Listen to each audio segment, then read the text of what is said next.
Assalamualaikum warahmatullahi wabarakatuh. My name is Pepa Sonadina and I'm from class 33 4A07, and I will explain about advanced listening assignment. So let's get started. So part 1. Today we will talk about tropic relationship in marine food chains and webs. Tropic relationship describe the relationship between producer and customers, helping us to diagram food chains and food web.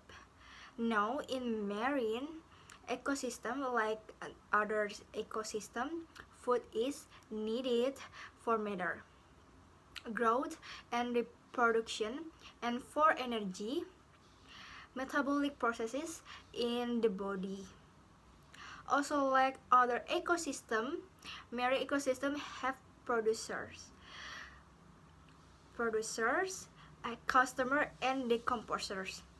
The main producers are autotrophic plankton. Autotrophic means that this plankton can synthesize their own food. A simple marine food chain might look like the sound of writing on board. The top predator tropic level number 4 in the herring. The herring feeds on level 3, carnivorous zooplankton. The carnivorous zooplankton eat the level 2. Level 2 zooplankton, the herbivorous zooplankton and herbivorous zooplankton feed on level number 1. Phytoplankton, which is a type of autotroph in marine food chains. Energy transfer is not very efficient. Food webs are more complex than food chains, and then there are the giant animals such as whale, shark, and balance whales, which phytoplankton is high. So customers expend less energy to catch food. These fish in turn provide more energy and better nutrition for us. In upswelling areas of the west coast of America and Africa, the fish are even healthier. Part 2. Most scholars argue that women have been given short shrift in American story textbooks. Since a woman has never been a U.S. president or a commander-in-chief, chef. In war, these scholars argue that historians have overlooked or ignored the contribution that women have made in U.S. story. She founded a home of the poor in Chicago and was an original member of the American Civil Liberties Unions, or ACLU. She lobbied the government for workers and women's rights, which came to fruition in 1920 when women gained the right to vote. In 1931, she became the first American woman to win the Nobel Peace Prize. Woman-centered story begin with the premise that women played an important role in shaping our history, and that gender is a valuable historical distinction. This perspective differs from previous model of of studying women in US stories. One of the first models was called the contribution approach, which recognized that man played a major role in history, but point out that women were important supporting actresses in every historical event.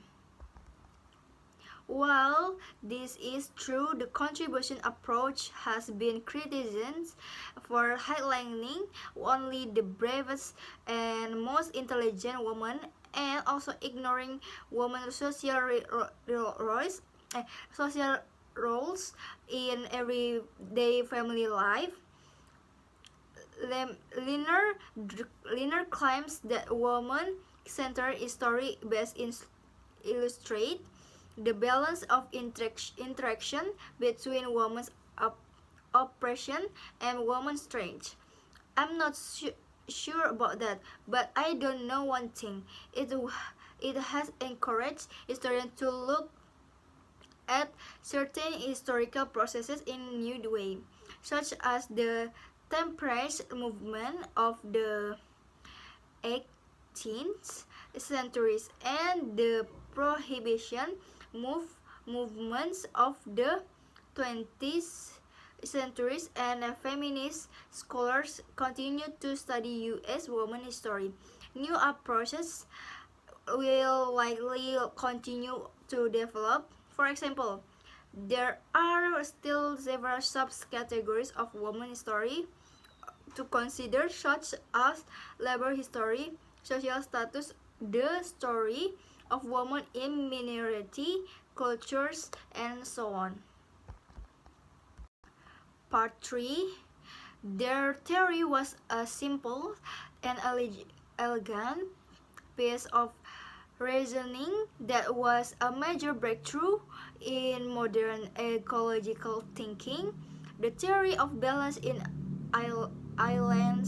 Iceland biography said that the number of plant and animal species on an undisturbed island that is a natural island unaffected by human or another disasters is determined by two processes, immigration and extinction, as predicted by the theory.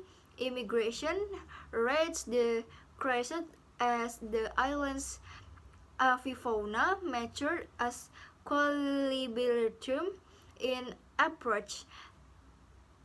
Turnover continues, but the total number of different species decreases. The most obvious factors in the size of the island. Papua New Guinea is more than 50 times the size of Bali. There is more space available on the largest island, so there is more food, more place, no height, larger territories. Simply put, room for more birds. Larger islands would tend to have more different habitats, forests, grasslands, shrubs, lakes, marshes, while small islands may only have one habitat of sands and palm trees. Islands with many habitats, many niches, can sustain more species.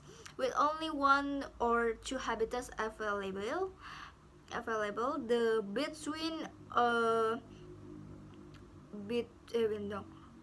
the habitat between the species list will be very short. This can be seen by comparing islands of similar size as between a coral atoll and a volcanic island, for example. So these are the main determinants of an island's species capacity, size, habitat diversity, and degree of isolation. and it turned out that MacArthur and Wilson theory can be applied to other types of island, to other habitat isolated by surrounding human development in parks in the western United States. For example, the successful reintroduction and management of large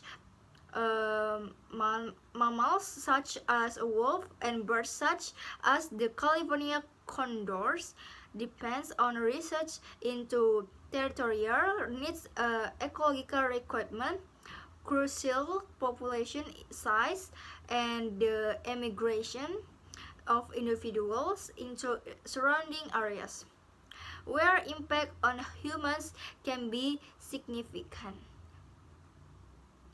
Sekian dari saya. Wassalamualaikum warahmatullahi wabarakatuh.